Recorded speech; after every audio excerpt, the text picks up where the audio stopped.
La vida del Padre Pío, capítulo 3. Despedida de la familia e ingreso al noviciado de los capuchinos. El atractivo de una barba. Los padres capuchinos son una comunidad de la familia franciscana y tienen la especialidad de dejarse crecer la barba, lo cual les concede una presencia muy venerable.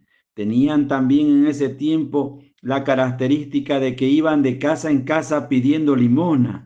Las comunidades que hacían esto se llamaban órdenes mendicantes.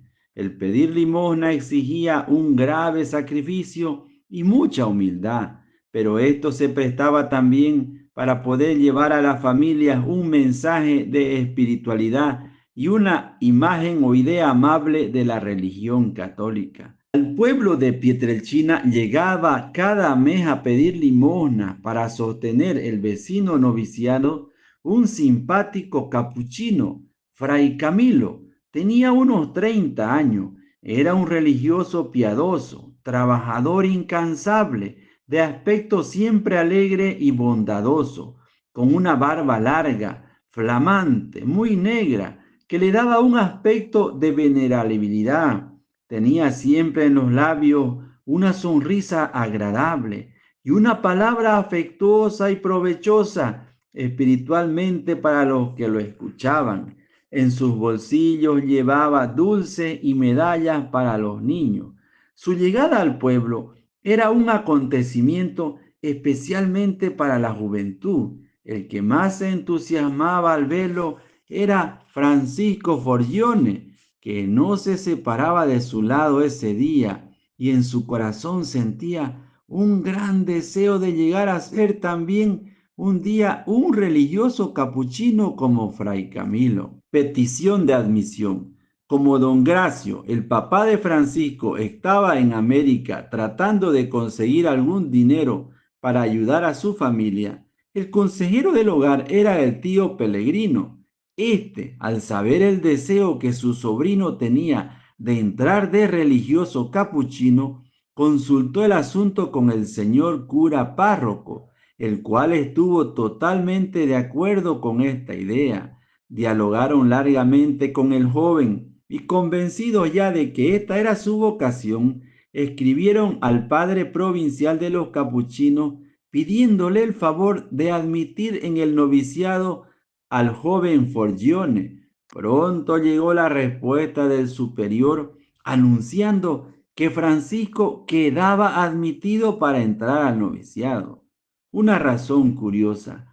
El tío Pellegrino, para asegurarse de que su sobrino sí tenía en verdad vocación para capuchino, le propuso que en vez de entrar a esa comunidad tan austera y tan pobre, se fuera de redentorista o de franciscano. Pero al joven no le llamaban la atención esas comunidades, sencillamente por una razón, porque no tienen barba. Y añadía, es que la barba de Fray Camilo se me ha grabado de tal manera en mi cabeza que yo quiero ser un día un religioso muy parecido a él. Habrá quien pueda decir que esta razón era de poco valor, pero Dios se vale de ciertos gustos para llevar a las personas al destino que Él tiene señalado para hacer. Luchas terribles. Por mandato de su director espiritual, escribió años más tarde el Padre Pío lo que sintió en su alma en aquella ocasión. Es un documento que existe todavía y en el cual dice lo siguiente: desde los 8 años yo sentí fuertemente que Dios me llamaba a consagrarme por completo a su santo servicio.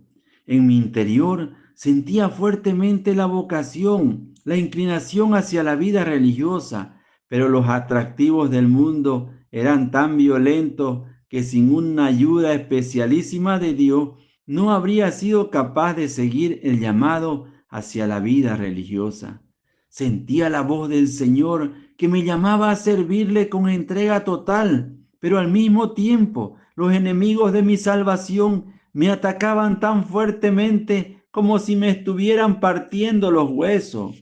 En plena adolescencia sentía fuertemente los impulsos a serle fiel a Dios, pero las pasiones juveniles me atacaban sin misericordia. Pasaba noches de angustia, dudando cuál camino debía seguir. Los pensamientos contrapuestos libraban feroz batalla en mí. Rompía a llorar y empapaba la almohada en lágrimas. Para colmo, parecía como si Dios me hubiera abandonado. Yo estaba entre los 14 y 15 años, en la difícil edad de la pubertad. Pero tú, Señor misericordioso, te hiciste presente al fin, me alargaste tu mano poderosa y me hiciste llegar hasta donde tu sabiduría había determinado que debía llegar. Una visión. En ese tiempo tuvo el joven Francisco un sueño o visión nocturna que él mismo describió así, bastantes años más tarde, por mandato de su director espiritual. Vi en un campo un personaje de presencia majestuosa, de extraordinaria belleza, más brillante que el sol. Me tomó de la mano y me dijo: ven conmigo, porque tienes que combatir como valiente guerrero. Me condujo a un campo de batalla donde se encontraban dos ejércitos listos a empezar el combate.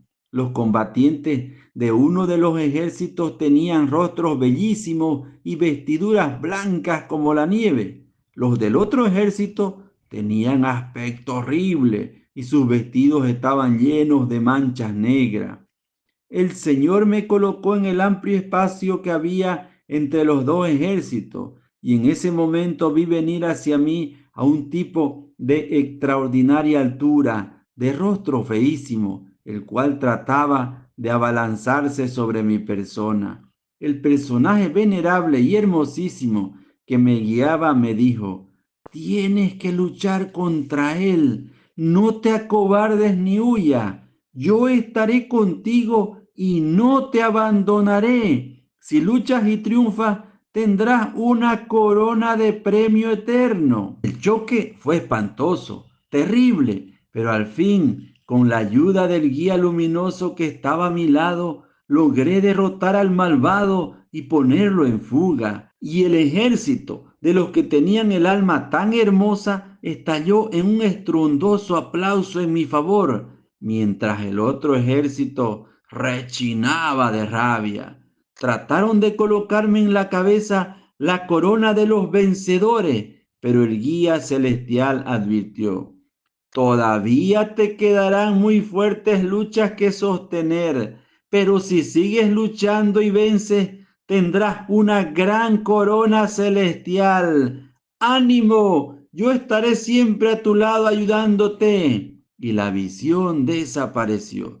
Desde que tuvo aquel sueño visión, el joven Francisco no dudó ya más acerca de su vocación de religioso y comprendió que toda su vida iba a ser un combate continuo contra las fuerzas del mal, pero que el poder del Dios omnipotente iba a estar siempre a su favor y no lo abandonaría nunca. Despedida de la familia. Francisco Forgione, el futuro Padre Pío, estaba dotado de una naturaleza sensibilísima. Su amor a la familia era muy grande y en esto podía estar escondido un peligro muy grave contra su vocación religiosa. 20 años después de su partida para el noviciado, escribió sus recuerdos de aquella impresionante despedida. Sentía con toda claridad en el alma la vocación, pero sentía también dulce y fascinadora la falsa y engañosa atracción hacia las criaturas del mundo, y ambos sentimientos trabaron feroz lucha en mi pobre corazón.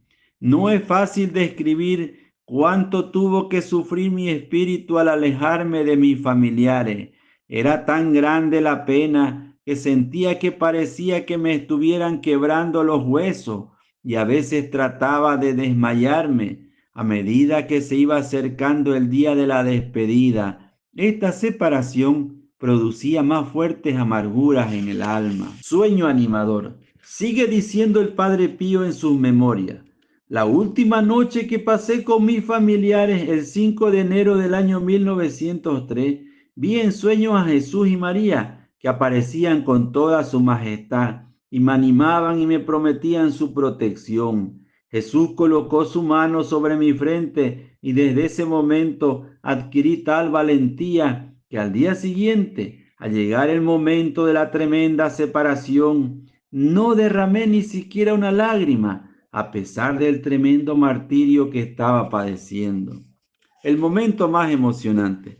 El 6 de enero, fiesta de la Epifanía, Francisco asistió a la Santa Misa en la parroquia. Al llegar a la casa, la encontró llena de gente que permanecía silenciosa y triste, como si se tratara de un funeral. El joven se despidió de todo, de su tío Pellegrino, de su hermano Miguel, de sus hermanas. Con el corazón palpitante de emoción se acercó a la mamá y poniéndose de rodillas le pidió la bendición. Hijo mío, le dijo ella, siento que en estos momentos se me parte el corazón, pero ya que San Francisco te llama para su comunidad, debes irte, y ya que debes partir, vete en paz. Y al decir estas palabras, cayó desvanecida sobre un sofá. Muchos años después recordaba con emoción estas palabras de su Santa Madre y las repetía tal como ella las había pronunciado. Francisco salió deprisa antes de que la emoción lo traicionara y lo hiciera estallar en llanto, y partió hacia el noviciado que distaba 30 kilómetros. Lo acompañaba su maestro, el señor Cacabo y el señor Nicolás Caruso. ¡Feliz sorpresa! Llegaron al convento y salió a abrirle Fray Camilo, el edificante y amable religioso al cual tanto admiraba Francisco. Al verlo, Fray Camilo dio un grito de alegría y se abalanzó a abrazarlo y a demostrarle la alegría que sentía por su llegada. Bravo, bravo, mi buen amigo. Has sido fiel a la llamada que te hizo nuestro Padre San Francisco. Bienvenido. Qué alegría verte por aquí. Amigos y hermanos en la fe, hemos concluido el capítulo 3 de esta maravillosa y fascinante vida del Padre Pío. Continuaremos su vida escuchándola en el capítulo número 4 que se llama lo que le sucedió en el año en el que fue novicio. Hasta la próxima. Amén.